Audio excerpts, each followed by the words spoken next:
I never thought a simple Saturday morning would lead to a full-scale war with the Green Pines HOA. That day started like countless others, cool air rising off the wooded hills, my boots crunching across the frost-hardened trail, and my hunting rifle slung over my shoulder. I'd been hunting on this land since I was 12, first with my dad, and later on my own after he passed. The tradition meant something to me. This forest was our legacy. But apparently, to the HOA it was an unauthorized activity. I had just tagged a clean buck, ethical shot, no mess, when I noticed a golf cart rumbling up the dirt trail like it owned the place. A tall, wiry man stepped out, clipboard in hand and righteous fury practically steaming off him. "You can't hunt here," he barked, without so much as a hello. "This violates HOA regulations."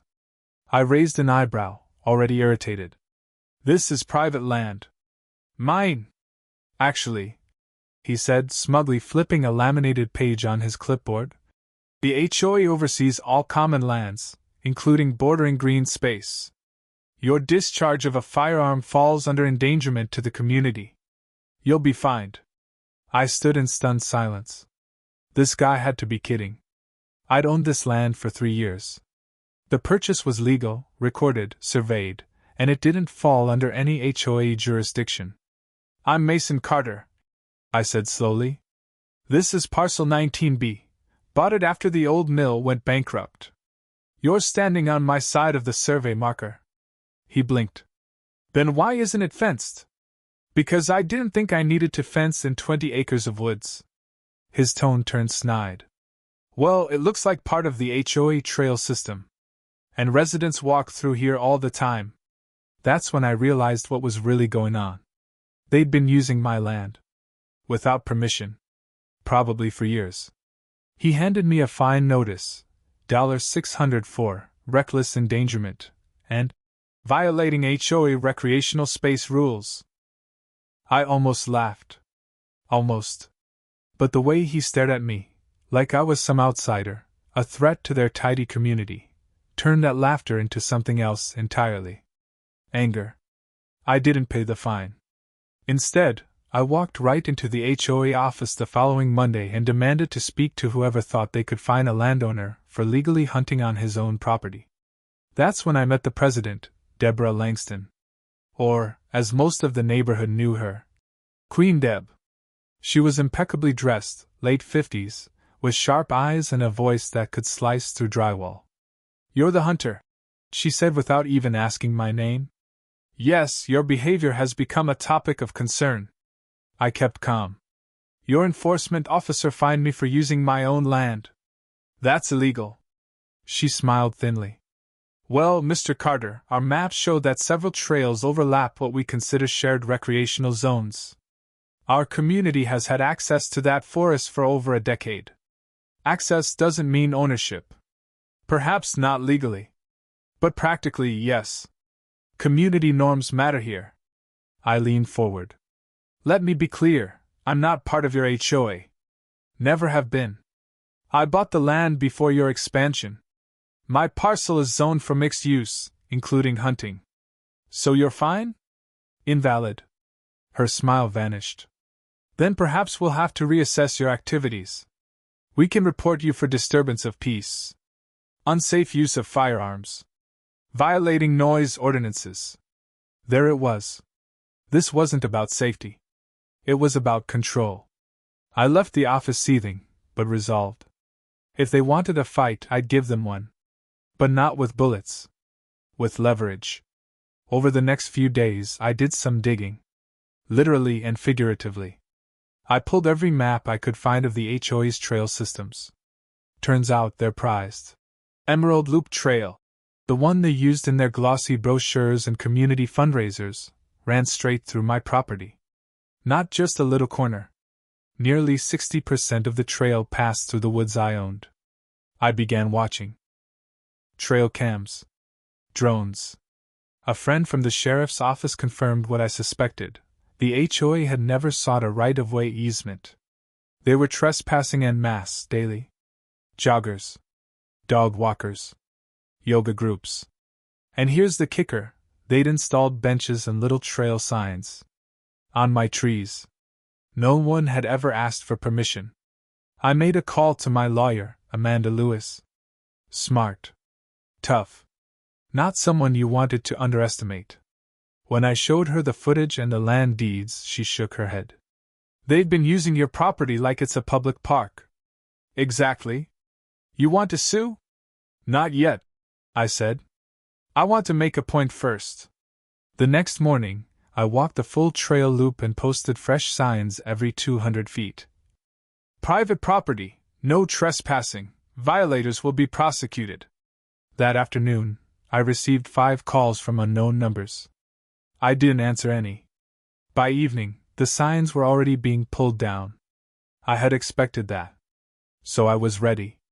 I installed steel trail cameras at every marker, infrared, motion-activated, high-res, and got crystal clear photos of 3 HOA board members yanking my signs down. One of them even spray-painted a message across a tree. "This is our land." Amanda was thrilled. "Give it time," she said.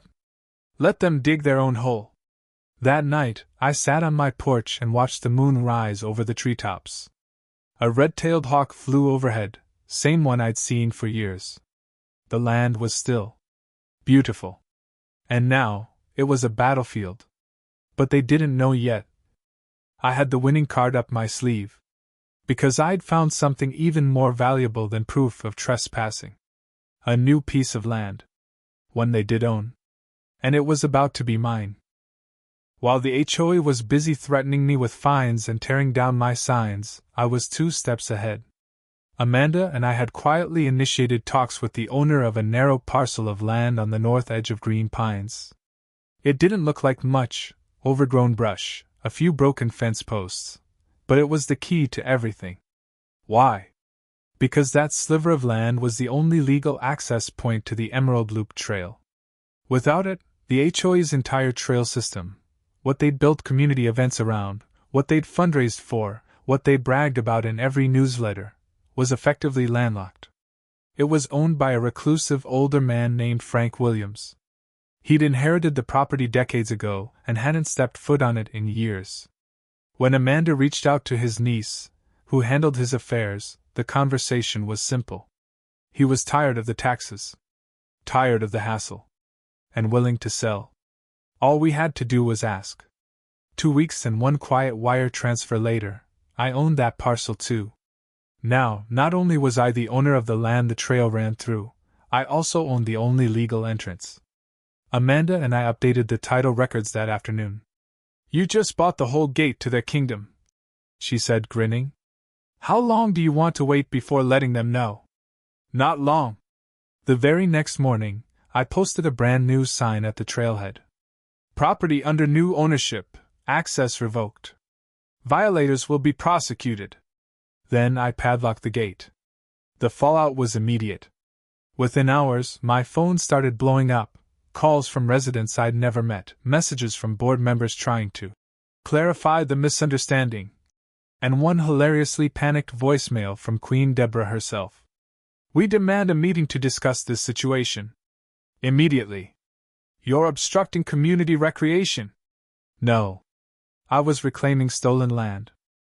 That weekend, the HOA tried to hold their usual trail and coffee walk. Residents arrived in hiking boots and matching t-shirts, only to find the gate locked tight, the signs posted, and a drone buzzing quietly overhead recording everything. Deborah arrived last, furious, red-faced, demanding the cameras be taken down. I was standing behind a tree, watching. She had no idea I was there. The next day, she filed a formal complaint with the county, accusing me of unlawfully blocking public recreation infrastructure, which only made what came next even sweeter. Amanda and I had already filed all the permits, land survey, property use, zoning documentation. Everything was airtight. And because I now owned the full loop, we submitted paperwork to classify it as a private conservation zone. That gave me both tax breaks and legal cover. Now, the trail wasn't just closed. It was protected. The HOA had no rights. No access. No workaround. And I wasn't done yet. The more I dug into the HOA's operations, the more dirt I found. Their budgets were bloated. Maintenance, costs on trails that weren't theirs ran into the tens of thousands. A company called Green Vision Consulting showed up repeatedly in invoices for trail work, landscape studies, safety inspections. Guess who owned Green Vision? Deborah's son-in-law. Amanda nearly choked on her coffee when she read that part. We compiled everything: financial irregularities, misuse of funds, lack of easements, and handed it off to the county's financial crimes unit. A friendly detective named Marcus Morgan took interest. "I've seen this before," he said. "HOA boards acting like they're above the law. They forget property lines exist for a reason." The investigation kicked off quietly. Interviews. Bank subpoenas. Paper trails. Meanwhile, the HOA board doubled down. They posted notices accusing me of sabotage, of endangering the public. One flyer even claimed I was hoarding nature. Hoarding nature. That flyer became a meme overnight. But Deborah wasn't laughing. And neither was the rest of the board. Because things were unraveling. Residents began asking questions. If the land was never ours, why were we paying for its upkeep? What happened to the $75,000 we raised last fall for trail expansion? Why is Green Vision Consulting billing us $4,500 a month for environmental assessments? The cracks widened. An emergency HOA meeting was called. Deborah tried to regain control, but the mood had shifted. People were angry. Not at me. At her. I didn't even need to attend the meeting to know what happened. Amanda was there. So was Detective Morgan. So was Emily Chin, the local journalist who'd started following the story. The room was standing room only. Deborah gave a speech dripping with manufactured outrage. Called me a malicious interloper. Said the trail system was sacred. Then Richard, one of the board's longest-serving members, stood up and quietly asked her to explain the Green Vision payments. Silence. Nancy, another board member, announced that she'd reviewed the tax records and the land had never been part of the HOA. Ever. More silence. Then Sarah Johnson, a mild-mannered PTA mom, stood and asked the question no one had dared say aloud. "Did you lie to us?" That was it. The dam broke. Residents began yelling. People demanded audits. Refunds. Resignations. Deborah stormed out before the vote could be counted. But the result was clear. She was out. So was the rest of the board. Within days, a new interim board was installed. Sarah Johnson was voted in as president.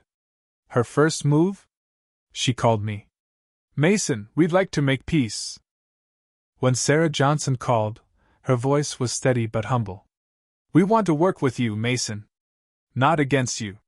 For a moment I said nothing.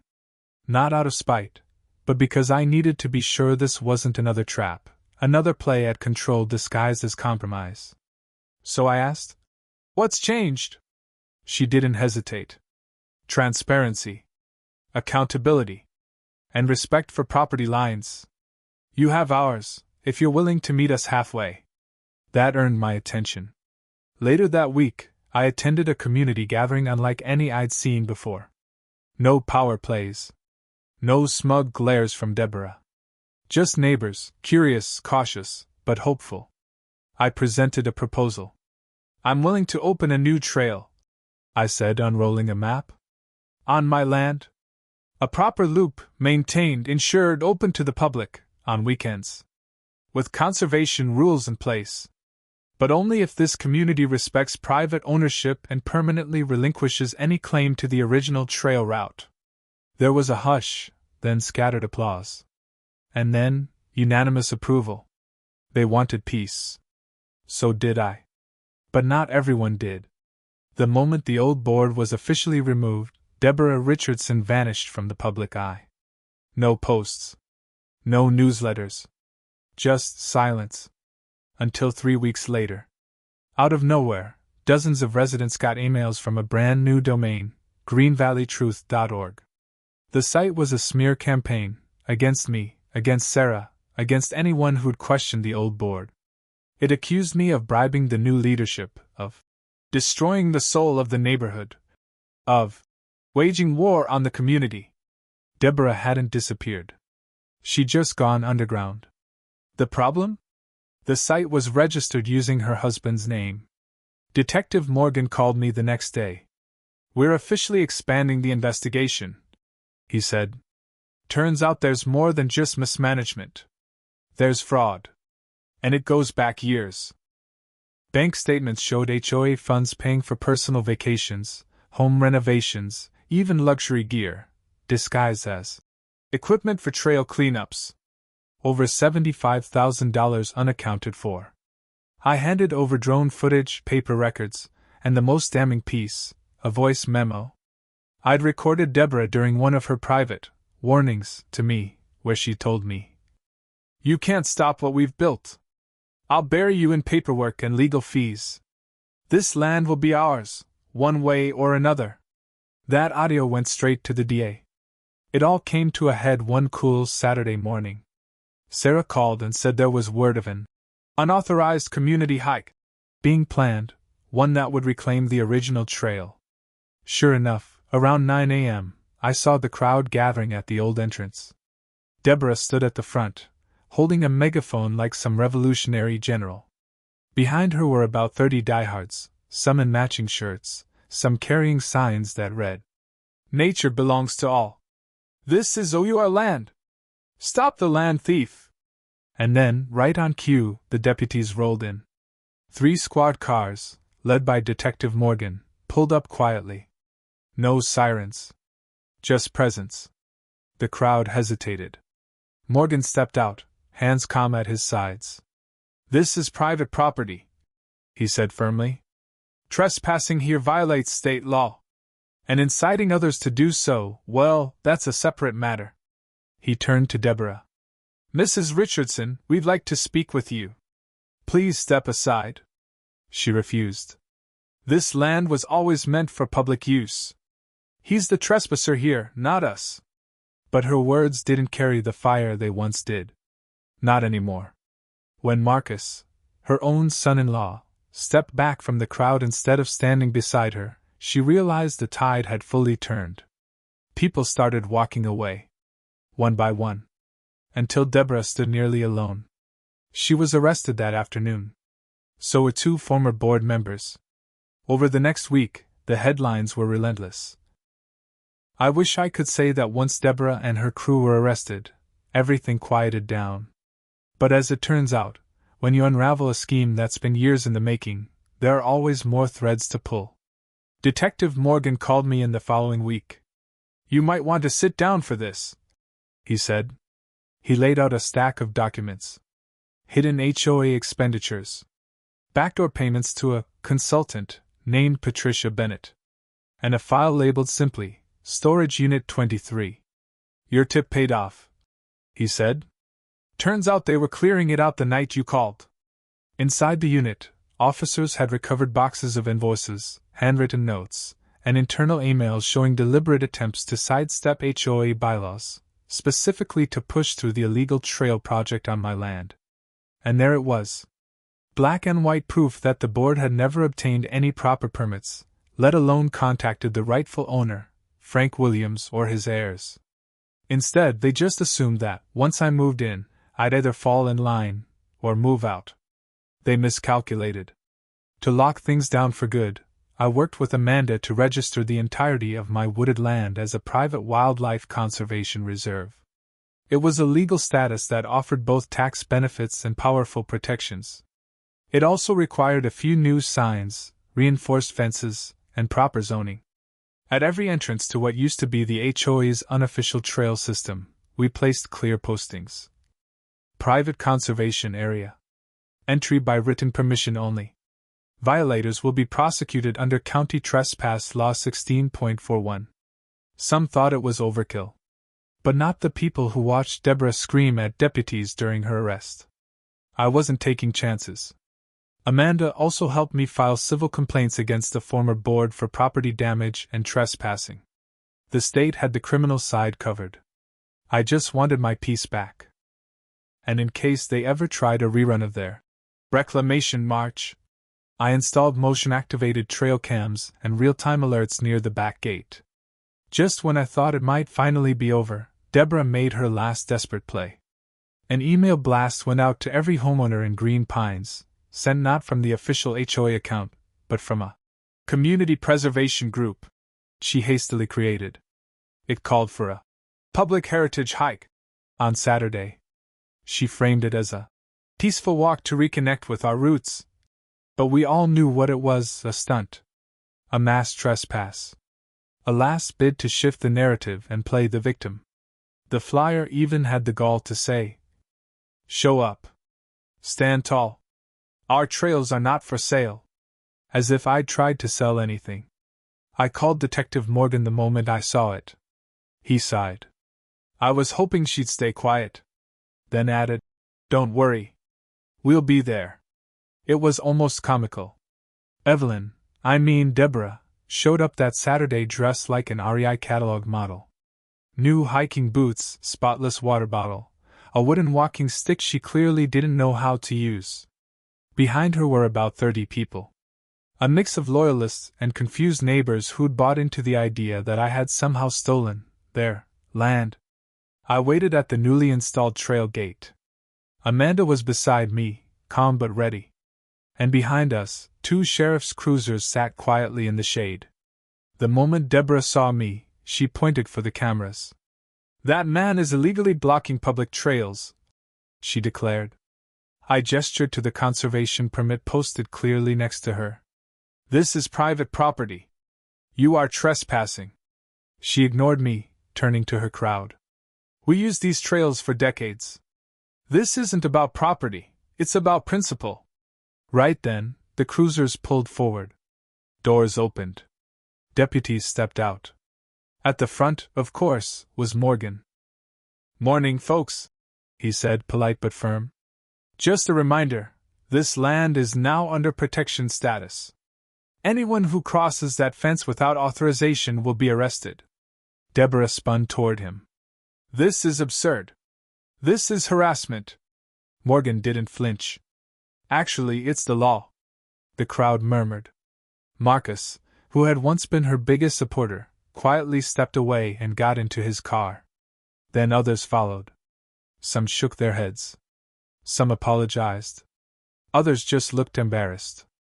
Deborah stood alone by the gate, gripping that walking stick like it could hold back the truth. "You're all cowards!" she shouted as they left. "I did this for you. For all of us." No one answered. Morgan approached her. "Mrs. Richardson, we'd like to speak with you again. We have more questions about the storage unit documents." Her shoulders sagged, but her mouth still twisted in bitterness. "This isn't over." It was. In the days that followed, things moved fast. The DA's office filed charges for fraud, embezzlement, falsification of records, and unlawful use of community funds. The total? Over $100,000 in misused money. Vacations. Renovations. Consultant fees that went straight into Patricia Bennett's pocket. Deborah, Trevor, and Patricia all took plea deals.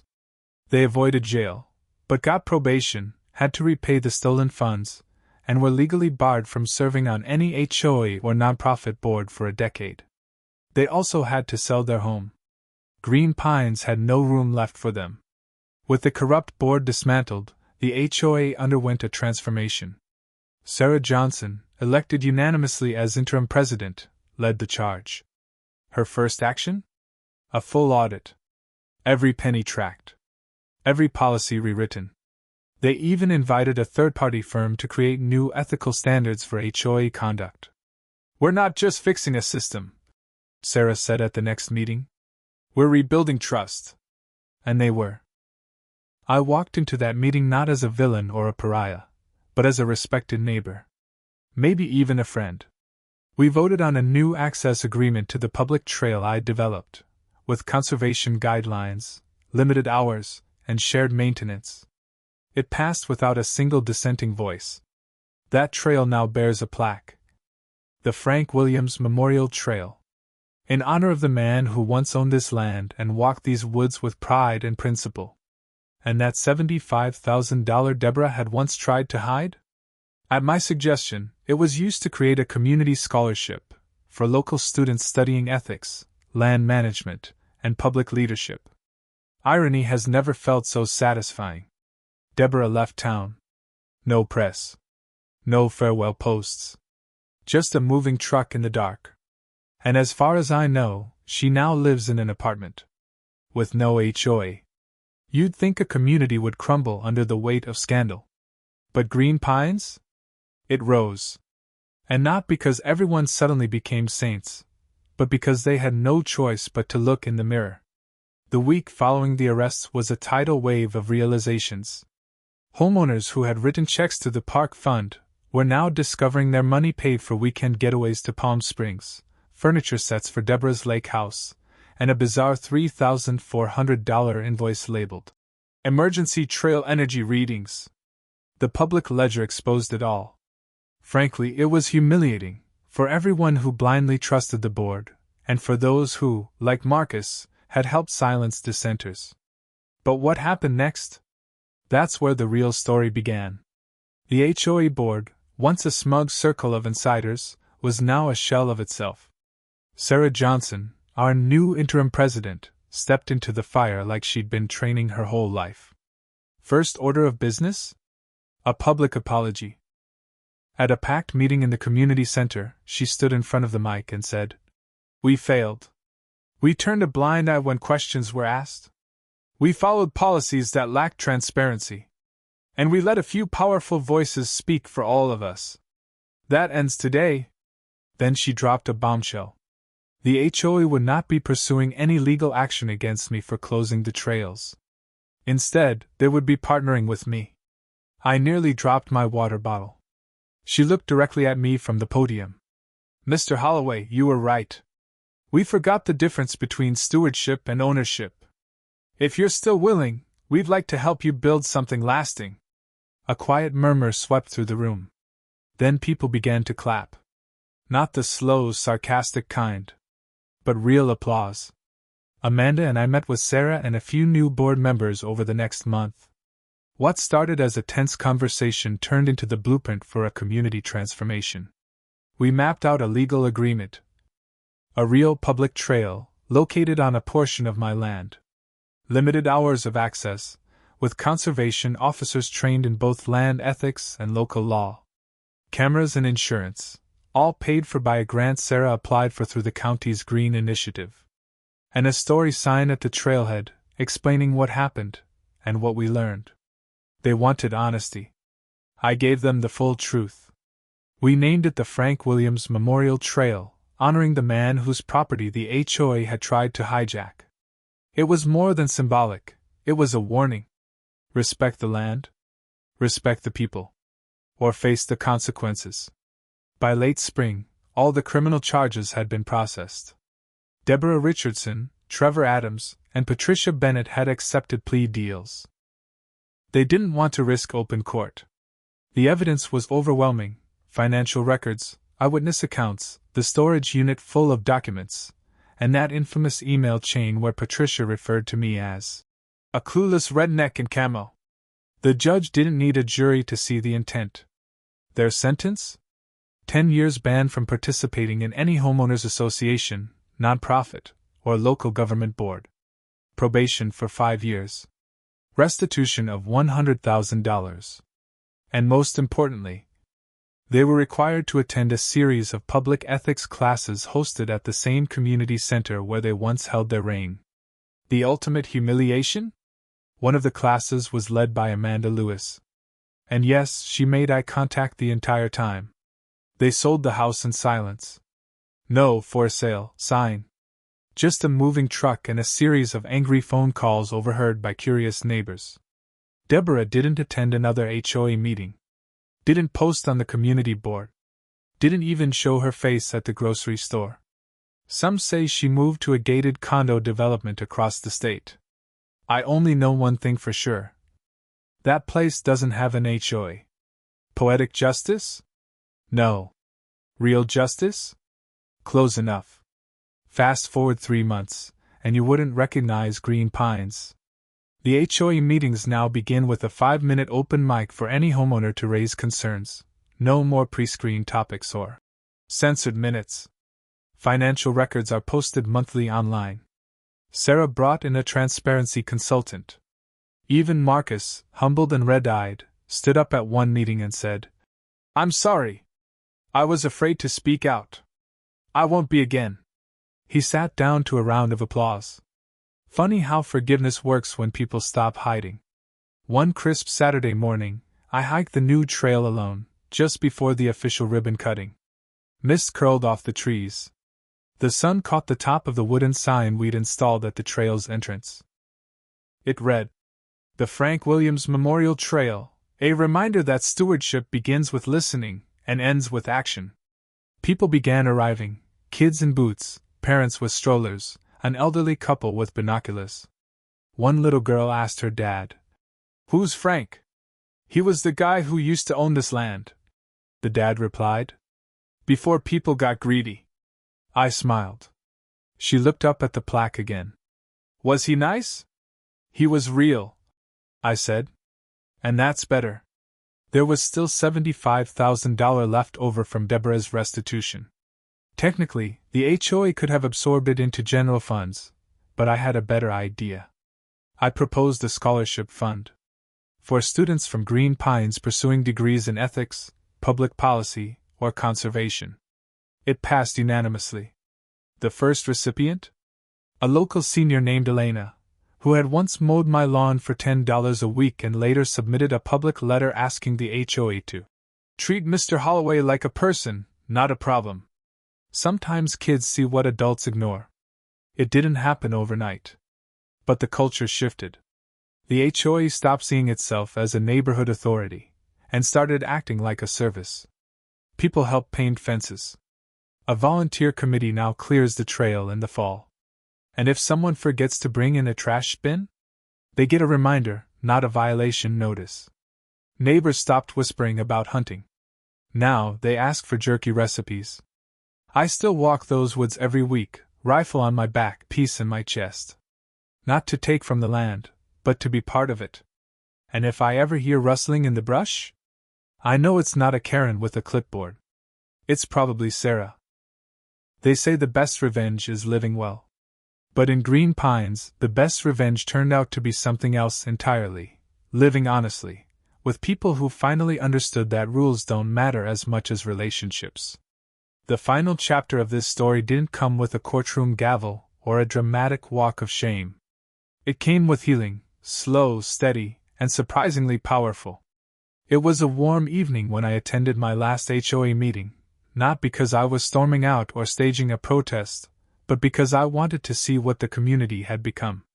The room looked different. New faces, relaxed smiles, people actually laughing before the meeting started. Gone were the stiff suits and smug smirks.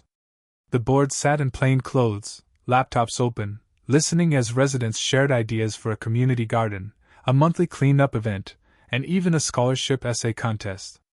Sarah chaired the meeting like a pro, firm, fair, and inclusive. She nodded at me toward the end. "Mason, anything to add?" I stood. Just for a moment. "No speeches," I said with a chuckle. "Just thank you." The applause came naturally. Not forced. Not polite. But earned. I still own the land, every inch of it. The conservation status protects it from development. The trail stays open thanks to our access agreement. And the wildlife?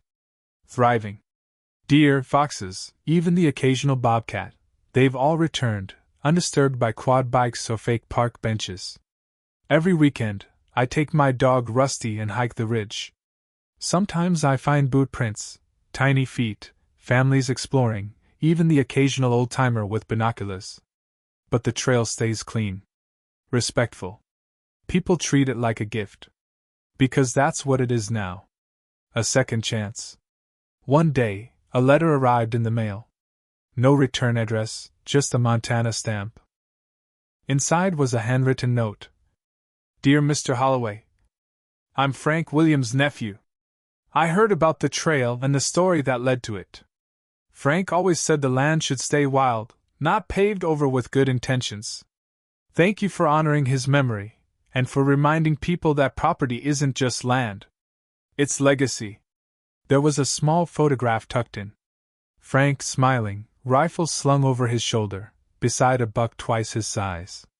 I framed it and hung it in my barn. Legacy indeed. People often ask what happened to Evelyn Richardson. The truth? Not much. She served her probation quietly. Paid back her share of the restitution. Moved to a townhouse in a different county where no HOA would let her within 100 feet of a decision-making committee. I never heard from her again. No apology. No admission of guilt. But you know what? I didn't need it. Her absence from our lives was enough. And in a strange way, she helped build the very thing she tried to destroy, a community that stands up, speaks out, and doesn't bend to intimidation. Amanda stayed in Green Pines. And not just for the land. She became the head of a small community legal aid office, offering free advice to anyone dealing with housing disputes, elder scams, or yes, overzealous HOAs. Every now and then, she drops by with her hiking pack and a story that makes us both laugh. I swear, she said one day, someone just asked if they could put a pool on a shared easement next to a power transformer. We both laughed. Hard. Because once you've seen HOA corruption in full bloom, everything else is just mildly chaotic. Sarah didn't just fix the HOA. She got elected to the County Planning Commission. Turns out, she had a knack for land use policy, and a backbone made of steel.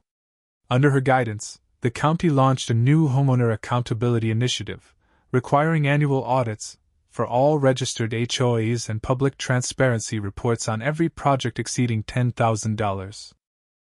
She called me the day it passed. Guess what? She said. I think we just made it a lot harder for people like Evelyn to thrive. We both paused. Then she added, this all started because one guy refused to move a tree stand. And we laughed again. There's something humbling about digging a post hole. Hands dirty. Back sore. The land resisting every inch you try to claim. But there's clarity in that fight. You learn fast. Land doesn't belong to you. Not really. You belong to it. You tend it. You guard it. And if you're lucky, you share it with people who understand what that means. Green Pines finally got that lesson. And so did I. A year to the day after the last trail incident, the community gathered for the first Frank Williams Scholarship ceremony. Under a canvas tent by the trailhead, high school students gave speeches. Families took photos. A local news crew filmed the event, interviewing residents, former board members, even Marcus. He looked sheepish on camera. Yeah, I messed up. But I learned. And if a few $1,000s helps a kid become a lawyer who keeps people like me in check, that's good with me. Elena, our first recipient, took the stage and said, sometimes justice looks like a courtroom. But sometimes, it looks like a trail in the woods with a story carved in stone. There wasn't a dry eye in sight. When I first bought my land, I thought I was just buying peace and quiet. What I got instead was a war I didn't ask for, a community I didn't trust, and a lesson I didn't know I needed. But I also got something better. I got proof that standing your ground, literally, can change more than property lines. It can change people. So the next time someone tells you that one person can't fight a system, you tell them about Green Pines. About a guy with a trail camera, a hunting license, and a whole lot of patience. Tell them about the HOA that forgot the meaning of community. And the man who helped them remember. Somewhere, there's another Evelyn planning her next power play. Somewhere else, a Mason is out there, wondering if he's crazy to push back. To him I say, you're not crazy. You're just early. The truth always catches up. Even in the woods.